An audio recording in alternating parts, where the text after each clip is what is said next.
ભાજપના એક લુખ્ખા જેવા નેતાને બચાવવા કીર્તિમાન કલાકાર પહોંચ્યા હતા ગાંધીનગર સુધી છેડા અડાડવા, અને એ પણ ક્યાં, ગૃહ સુધી.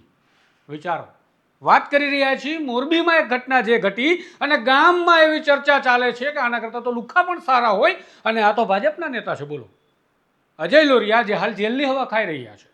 વેપારીઓને માર્યો, વેપારીઓને માર્યા બાદ ફરિયાદ નોંધાઈ અને હવે તે જે જેલની હવા ખાઈ રહ્યા છે ત્યારે પણ મોરબીમાંથી લોકો ટોળાને ટોળા બહાર આવી અને આવેદનપત્રો આપે છે કે આનું કંઈક કરો ભાઈ સાહેબ. એની ભલામણ એવા કલાકાર કરવા માટે પહોંચ્યા કે જેમની કીર્તિ માત્ર દેશમાં નહીં વિદેશમાં પણ છે. આવો વિગતે વાત કરીએ આ મામલાની.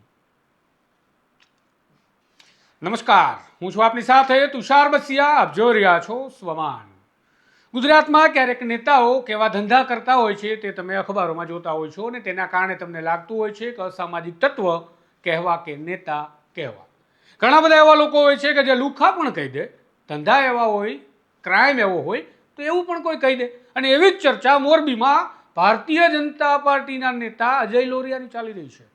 અજય લોરિયા નામના વ્યક્તિ વિરુદ્ધ ટોળે ટોળા ઉમટી રહ્યા છે, બહાર આવી રહ્યા છે, આવેદન આપે છે. કેમ? એનું કારણ છે કે આ અજયભાઈ લોરિયા જે ભાજપના નેતા છે, એમ મેટ્રો ગ્રુપના જે બિઝનેસમેન છે શેખરભાઈ આદરોજા અને જયેશભાઈ પાડલિયા તેમના મિત્ર છે, એ સાથે ગયા કારણ કે એમને આ ભાઈ પાસેથી પૈસા લેવાના હતા. અજય લોરિયા પાસે પૈસાની વાત કરવા ગયા અને અજય લોરિયાએ ધોકો કાઢ્યો, પણ કેવો ખિલ્લીવાળો, અને એ ધોકાથી ફટકાર્યા. અને બાદમાં મામલો પોલીસ સ્ટેશન સુધી પહોંચ્યો. પોલીસે તાત્કાલિક ધોરણે અજય લોરિયા ભાજપના નેતા હોવા છતાં ધરપકડ કરી, કામ કાબિલેદાદ કર્યું. પોલીસે કાયદાનો પાઠ પણ ભણાવ્યો તાત્કાલિક. કોઈ ભાજપના નેતા બચાવમાં ના આવ્યા.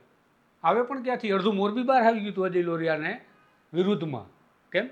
કારણ કે ત્રાસ એવો હતો એવું સ્થાનિકો કહી રહ્યા હતા. અને હવે તો સ્થાનિક નેતાઓ આગેવાનો બહાર આવી અને એવું કહેશે કે અજય લોરિયા વિરુદ્ધમાં કોઈ હોય ફરિયાદ તો આપો. પોલીસ પણ કહે છે ડરવાની જરૂર નથી. આટલી ગંભીર સ્થિતિ હોય ત્યારે અજય લોરિયાને બચાવવા માટે કીર્તિમાન એક કલાકાર છે ગુજરાતના. હિન્દી પણ ગાય લે થોડું થોડું, મજા આવે તો ડાયરામાં હિન્દી ભજનની સાથે સાથે ક્યારેક બીજા ગીત પણ ગાઈ લે, એમાં ફિલ્મનું પણ આવી જાય. આવા કીર્તિમાન કલાકાર ગુજરાતના ગૃહ વિભાગ સુધી પહોંચ્યા કે ભાઈ સાહેબ જવા દો ને અજયભાઈને. કારણ શું હશે એ જાણવાનો મેં પ્રયત્ન કર્યો તો આ કીર્તિમાન કલાકાર ભાઈ છે, એમની સાથે અંગત ગરોબો ધરાવે છે, બધી પ્રકારનો ગરોબો જે થતો હોય બધો. કેવો કેવો એ તમે લખજો કમેન્ટમાં. પણ એ ખાસ સંબંધ ધરાવે છે, ફરવા પણ સાથે જાય છે. અને કીર્તિમાન કલાકાર વિદેશના ચક્કર કાપવા જાય તો સાથે પણ લઈ જાય, અથવા તો કોઈ બીજી જગ્યાએ જાય તો ત્યાં સાથે પણ જાય. પારિવારિક સંબંધો પણ છે, ખાનગી સંબંધો પણ છે.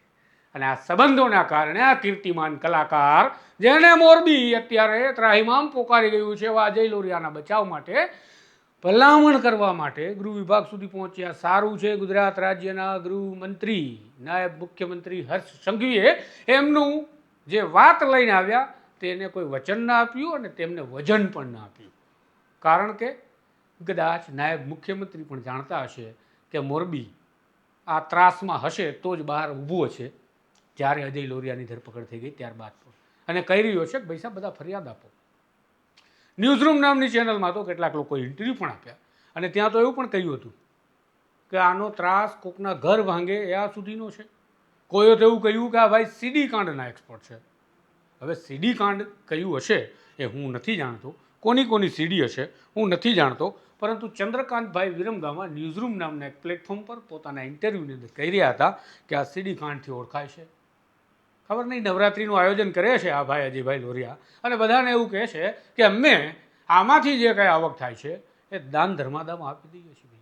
નેતાઓ આવે, કલાકારો આવે, સંબંધીઓ આવે, મોટા માથાઓ આવે, ઉદ્યોગપતિઓ આવે, એવી આ નવરાત્રિ છે. અને વળી ચંદ્રકાંતભાઈ વિરમગામમાં એવું કહે છે કે આ ભાઈને સીડી કાંડથી ઓળખાય છે. એટલે આપણે નક્કી નથી કરી શકતા કોની સીડીની વાત કરતા હશે.